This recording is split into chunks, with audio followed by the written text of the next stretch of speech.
naging enlisted personnel ho pala kayo ng US Army. 1988 to 1992. Ang tanong ko lang ho, din-announce niyo ba yung inyong Filipino citizenship? Well, Your Honor, Mr. Chair, I would like to ask for an executive session on this matter. He's asking for an executive session to answer the question. Okay. So, may we skip that, unless you have other questions, Honorable Malapitan? Wala na, sige, yun na lang. Okay, so the Honorable Secretary is requesting for an executive session. So will the members proceed first with asking other questions before we go to the executive? Mr. Chair, just to formalize, there's a request motion for an executive session. Is there any objection? Maybe we can let all the members of the commission ask questions first before proceeding to the executive session. Okay lang. We agree to that. Okay. So we first allow all members to finish asking their questions before we proceed to the executive session. Okay. Honorable Marcoleta, you're now recognized to ask questions.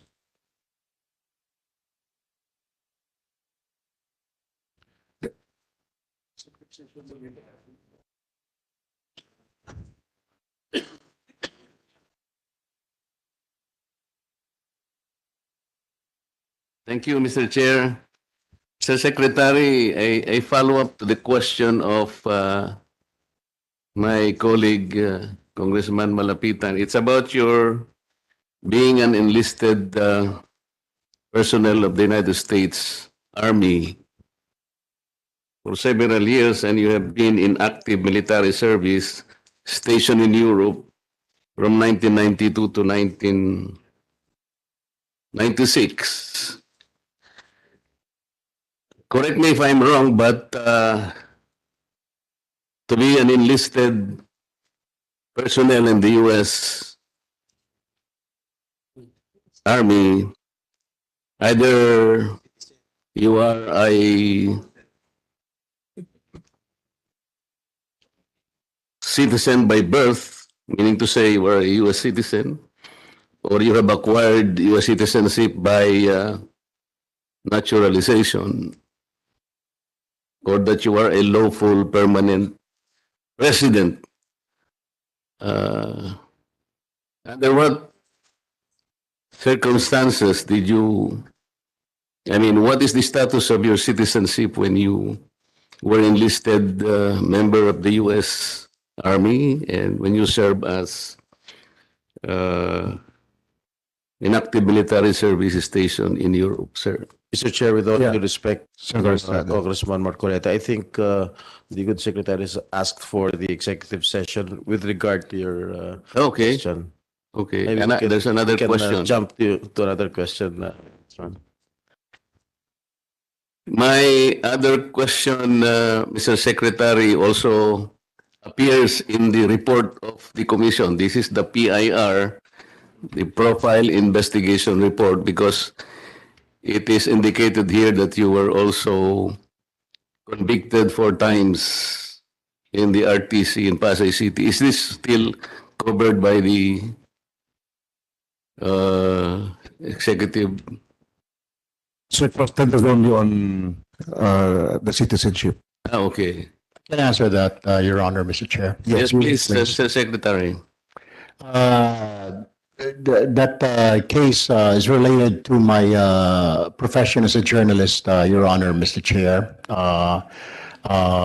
There was a conviction, that's correct, but it is because of my line of work as a journalist. It's a libel, 4 counts of libel. Same individual, Your Honor, Mr. Chair. What does that exactly mean, Mr. Secretary, if you were convicted 4 times in a case involving a single individual No, What do you- what it's do you- not for convictions. Actually, it's the count, Your Honor, Mr. Chair, 4 counts of libel that I was convicted by the same individual. I was a columnist and I write a story about the person, about the government official, actually. And I have my sources and I was compelled by the court to divulge my sources, but I did not. So it went all the way up to the Court of Appeals and to the Supreme Court, Your Honor, Mr. Chair. And Yes, law. that is exactly the point, Mr. Chair. There are 4 counts of libel and you were convicted by the Pasay Court, and on appeal, the Court of Appeals affirmed the conviction all the way up to the Supreme Court.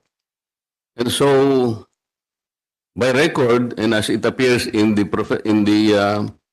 file report, Mr. Secretary, it stands as a fact that you were convicted 4 counts of libel. Is that correct? Yes, Your Honor. I admit that there was a case, but it was, like I said, in line with my work as a journalist, and it's one of the hazards of the trade, Your Honor, Mr. Chair. Well, of course, you were precisely convicted because of your work. You are a journalist, but that does not change the situation. You can be convicted either way in any other vocation, but the fact stands that there is a conviction. The problem we're trying to press out here, Mr. Chair, is whether or not his conviction will be an issue in the process of confirmation, because as the Supreme Court enunciated in several cases, Mr. Chair, libel is an offense that involves moral turpitude. And in some other cases disposed by the Supreme Court, there were certain people who were disqualified from holding positions because they have been convicted of crimes involving moral turpitude. This is the dilemma, Mr. Secretary. Of course, I am in support of your confirmation as Secretary of the SWD, and I believe you have just succeeded in proving to our people that you are qualified. But this is a problem that we need to trace out, Mr. Chair. How do we dispose this dilemma before us? Because it is in the report. I could not have asked you this question, Mr. Secretary, if it did not appear in the report submitted to us by the Commission on Appointments. Mr. Chair, thank you. Majority Leader. Mr. Chair, considering that there was a request and the line of questioning will be tackled within the executive session, since we are a collegial body, we have to tackle this as a group. So may I suggest and reiterate, Mr. Chair, that we proceed for an executive session. So move, Mr. Chair. Okay, there's a motion duly seconded. Mr. Chair. Honorable Escudero. Thank you, Mr. Chair. I do take note of the comments of Congressman Marcoleta. However, I would like to state for the record as well that there are many pending bills, both in the House and in the Senate, to decriminalize libel. In fact, the visit by our own DOJ Secretary to the United Nations, that was in fact even suggested by the Canadian representative. And I myself am an author of a bill seeking to decriminalize libel. So if this would be taken against the nominee, and later on that bill is approved by Congress, I think it would be prejudicial, to say the least, and unfair if he would be taking that against him. Just for the consideration of the committee, Mr. Chairman, when we go into caucus later. Thank you, Mr. Chairman. Thank you, Honorable Escudero. So the body would like to proceed to the executive session already, or May tanong ako.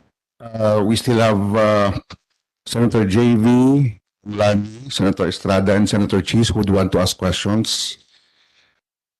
So what is the pleasure of the body?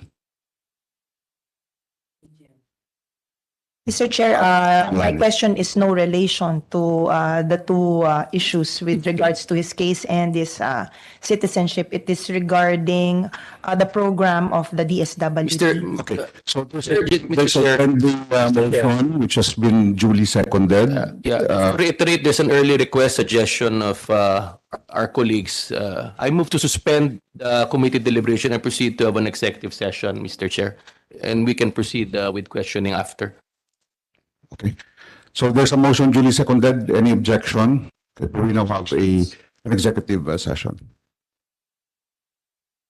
Members attending via WebEx platform to please stay on the online meeting room for the executive session. The non-member participants on board the WebEx platform will be transferred to the online lobby for the duration of the executive session. And the guests, officers, and staff of the commission physically present in this room are likewise requested to vacate the room immediately. And may I request our OSAA to facilitate the orderly exit of guests and staff. Thank you. Mr. Chair, due to some concerns of the members as raised by Congressman Marcoleta and the motion of Senator Aimee to get further documentation and opinions from experts, I move to defer deliberation of the nominee, Secretary Erwin Tulfo. I so move, Mr. Chair. Is there any objection? Hearing none, the motion is hereby approved. Mr. Chair, there be no matters to discuss. I move to adjourn the deliberations on this committee. I so move, Mr. Chair. Any objection? Okay, the meeting of the committee is hereby adjourned. We just have a 30-minute.